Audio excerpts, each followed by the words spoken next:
नगर निकाय चुनाव 2021 संपन्न हो चुके हैं और इन चुनावों के संपन्न होने के साथ साथ मतदाताओं के मन में एक विषय, एक जिज्ञासा बड़े प्रबल स्तर से हिलोरे ले रही है कि परिणाम क्या होंगे।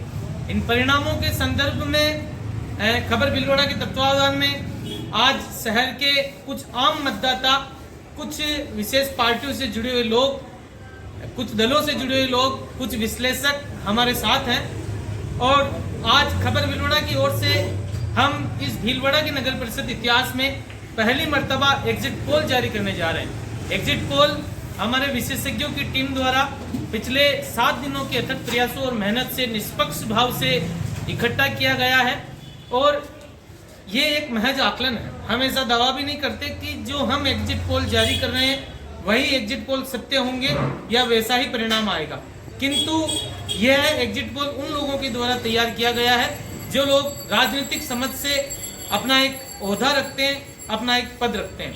तो कुछ लोग हमारे साथ बैठे हुए हैं, शुरू करते हैं हम। हमारे साथ भारतीय जनता पार्टी युवा मोर्चा के पूर्व जिला युवा मोर्चा अध्यक्ष हमारे साथ हैं भाई गोपाल डाट जी। गोपाल जी, क्या कहना चाहेंगे आप इन चुनाव में? क्या आपको लग रहा है कि नगर परिषद में किसको लेकर चुनाव हुआ, परिणाम क्या आ सकते हैं?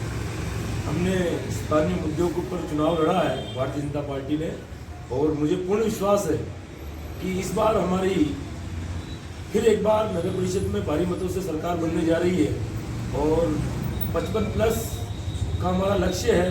निश्चित रूप से हम उसको पार कर रहे हैं और भारतीय जनता पार्टी इस बार प्रचंड बहुमत के साथ नगर परिषद में आ रही है और ये पूर्ण जनता का आशीर्वाद भारतीय जनता पार्टी को मिला है जो 31 तारीख को मतों के रूप में ईवीएम से बाहर निकलेगा और सबके सामने परिणाम होगा। भाजपा ने जब टिकटों का बंटवारा किया तो बहुत सारे बागी खड़े हुए। इन बागियों ने निश्चित तौर से आपको नुकसान पहुंचाया, कई सीटों पे नुकसान पहुंचाया, फिर भी आप ऐसा दावा कर रहे हैं 55 सीटें आ जाएगी?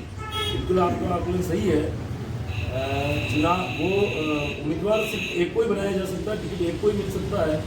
निश्चित रूप से भारतीय जनता पार्टी बहुत बड़ी पार्टी है, हमारे बहुत कार्यकर्ता है, निष्ठावान कार्यकर्ता है। उन्होंने ये कार्यकर्ताओं का चुनाव है, निश्चित रूप से उनके मन में भी इच्छा थी कि हम चुनाव लड़ें। वो सामने आए, बहुत सारे हमारे उम्मीदवार थे, लेकिन पार्टी में बहुत सारे फैसले अंदर कमेटी को मिलकर लेने होते हैं। उन कमेटियों में फैसले होते हैं, जातिगत आधार होता है, वहाँ क्या इक्वेशन है, कैसे किसको वोट टिकट देना है, वो सारे देखने के बाद जो टिकट फाइनल किए हैं, निश्चित रूप से आला कमान ने जो टिकट फाइनल किए हैं वो निश्चित रूप से सही है और उसका परिणाम आपको 31 तारीख को देखने को भी मिलेगा। और थोड़ा बहुत मनमुटाव सब जगह होता है, लेकिन सब हमारे साथ है। तो ये थे गोपाल जी डाट, जो पूर्व जिला मोर्चा युवा अध्यक्ष हमारे बीच में थे। अब एक ऐसे शख्सियत जो किसी राजनीतिक पार्टी से तो सीधे तौर पर ताल्लुक नहीं रखते, किंतु अपना एक राजनीतिक विश्लेषण और अपना एक नजरिया रखते हैं, भाई सुनील जी हमारे बीच में हैं। सुनील जी, किन मुद्दों पे आपने वोट डाला, डलवाया, लोगों को प्रेरित किया, आपने क्या कुछ देखा इस चुनाव? इस बार हमने नरेंद्र मोदी के लोकल फॉर वोकल के मुद्दे पर वोट डाला है। पिछले 25 साल से भारतीय जनता पार्टी से जुड़ा हूँ, अभी भी भारतीय जनता पार्टी रग रग में बसी हुई है, RSS का हूँ मैं। पर इस बार मैंने कुछ लोकल मुद्दों के चलते मेरे वार्ड से मैंने निर्दलीय को चयन किया। निर्दलीय प्रत्याशी को आपने निर्दलीय प्रत्याशी को चयन किया।